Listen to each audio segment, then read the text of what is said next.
दोस्तों, south Africa भले ही ICC tournament में चोक कर जाता हो, लेकिन समय समय पे साबित किया है कि क्यों क्रिकेट एक्सपर्ट उन्हें दुनिया की मजबूत टीमों में गिनता है। और ये कहानी उस समय की है जब साउथ अफ्रीका की सबसे मजबूत टीम हुआ करता था।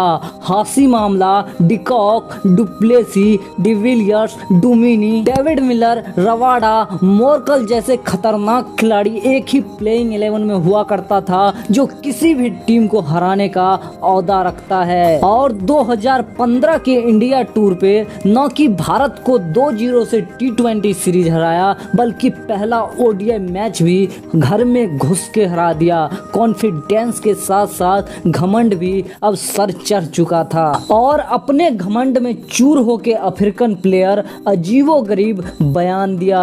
हुआ कुछ ऐसा कि प्रेस कॉन्फ्रेंस में जब रिपोर्टर ने अफ्रीकन प्लेयर से पूछा कि T20 सीरीज जीतने के बाद ओडीआई सीरीज को लेकर के आपका क्या ख्याल है, तब अफ्रीकन प्लेयर ने जो जवाब दिया वो ना कि भारतीय फैंस को तोड़ा, बल्कि सीधा सीधा भारतीय कैप्टन MS धोनी को मानो चैलेंज कर दिया हो। दोस्तों, हार जीत तो गेम का एक पार्ट है, लेकिन इस तरीके का विवादित बयान भारतीय फैंस को झकझोर के रख दिया और अपने फैंस को नाराज देख कैप्टन MS धोनी ने भी ठान लिया कि अब अफ्रीका को मारना तो है ही, साथ में घसीटना भी है। इस कहानी की शुरुआत होता है 14 अक्टूबर 2015 को इंदौर के होलकर स्टेडियम से, जहां पे अफ्रीका ने टॉस जीत करके भारत को बैटिंग करने के लिए आमंत्रित किया। उन्हें लगा कि भारतीय टीम को सस्ते में ही निपटा देंगे और देखने को भी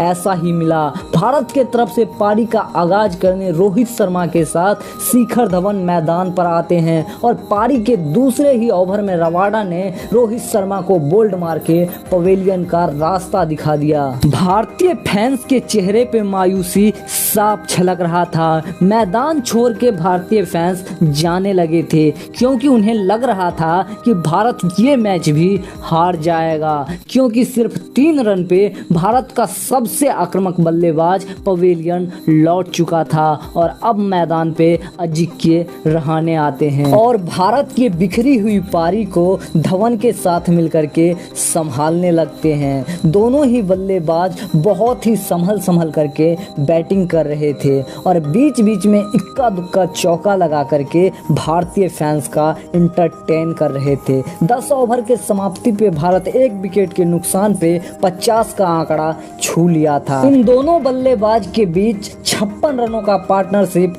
हो चुका था कि तभी मोर्कल ने धवन को डुमिनी के हाथों कैच आउट करवा करके भारत को दूसरा झटका दिया और अब मैदान पे रन मशीन विराट कोहली आते हैं। विराट कोहली से भारतीय फैंस को काफी उम्मीद था, लेकिन सिर्फ 12 रन बना करके 1 रन आउट के रूप में अपना विकेट अफ्रीका को दे जाते हैं और भारत को तीसरा झटका लगता है। सिर्फ 82 रन पे भारत का टॉप 3 बल्लेबाज पवेलियन लौट चुका था और अब मैदान पर भारत के कैप्टन MS धोनी आते हैं। अजिंक्य रहाणे के साथ मिलकर के धोनी भारतीय पारी को आगे बढ़ाते हैं। धोनी किसी भी हाल में इस मैच को जीतना चाहते थे, क्योंकि अब भी अफ्रीकन प्लेयर का वो बयान उनके दिमाग में घूम रहा था कि तभी देखते ही देखते रहाणे अपना हाफ सेंचुरी पूरा कर लेते हैं। रहाणे का 50 देख करके भारतीय फैंस के चेहरे पे खुशी लौटा ही था कि ताहिर ने बोल्ड मार के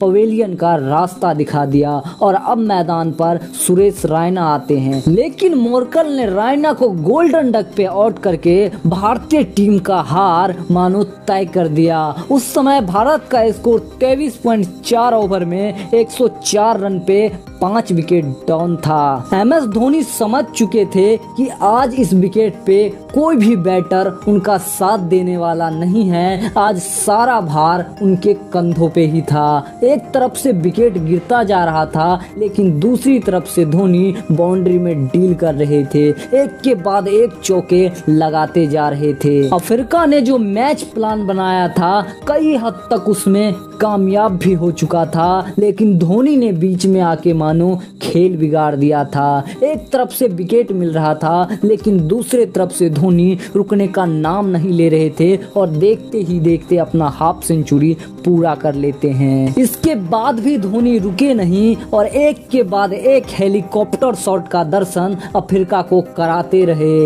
इस मैच में धोनी ने 92 रनों की नॉट आउट पारी खेला और इसी के बदौलत भारत निर्धारित 50 ओवर में 9 विकेट के नुकसान पे 247 रन बना दिया। अफ्रीका को 248 रन का लक्ष्य मिला, लेकिन दोस्त उस समय के अफ्रीकन टीम के सामने ये लक्ष्य उतना ही छोटा था जितना कि हाथी के सामने चींटी। और अफ्रीका के तरफ से इस लक्ष्य का पीछा करने हाशिम आमला के साथ डिकॉक मैदान पे आते हैं और आते ही भारतीय बॉलर पे टूट पड़ते हैं। ये दोनों बैटर ऐसे बाउंड्री लगा रहे थे मानो 30 ओवर में ही मैच खत्म कर देंगे। सिर्फ 6 ओवर में अफ्रीका 40 का आंकड़ा छू लिया था। तभी धोनी ने अपना मास्टरमाइंड दिमाग लगाया और 7वां ओवर अक्षर पटेल को थमाया और उन्हें कहा वाइड यॉर्कर गेंद फेंकने के लिए। एक ही तरह का गेंद बार बार फेंकता देखा आमला बड़े शॉट के लिए आगे बढ़ता है और बैट से बॉल का कोई संपर्क नहीं होता और धोनी स्टंप कर देते हैं। वहीं दूसरी तरफ खतरनाक दिख रहे डिकॉक को हरभजन ने मोहित शर्मा के हाथों कैच आउट करवा करके भारत को राहत की सांस दी। लेकिन यही सांस दोस्त तब अटक गया जब डुमिनी और डुप्लेसी खूंटा गार के मैदान पे खड़ा हो गया।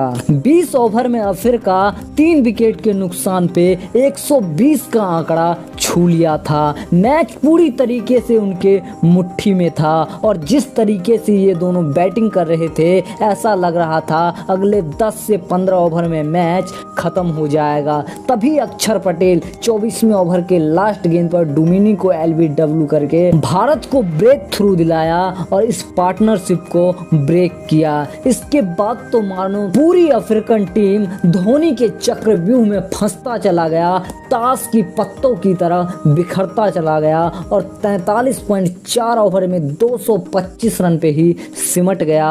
भारत 22 रन से ये मुकाबला जीत लिया और पूरे अफ्रीका को बता दिया कि छोटी मोटी जीत पे घमंड नहीं करनी चाहिए। दोस्तों अगर आप भी धोनी को दुनिया के बेस्ट कैप्टन मानते हैं तो वीडियो को लाइक करके दोस्तों में शेयर कर दीजिए और भाई के चैनल पे नए हो तो चैनल को सब्सक्राइब करके बेल आइकन को प्रेस कर लीजिए।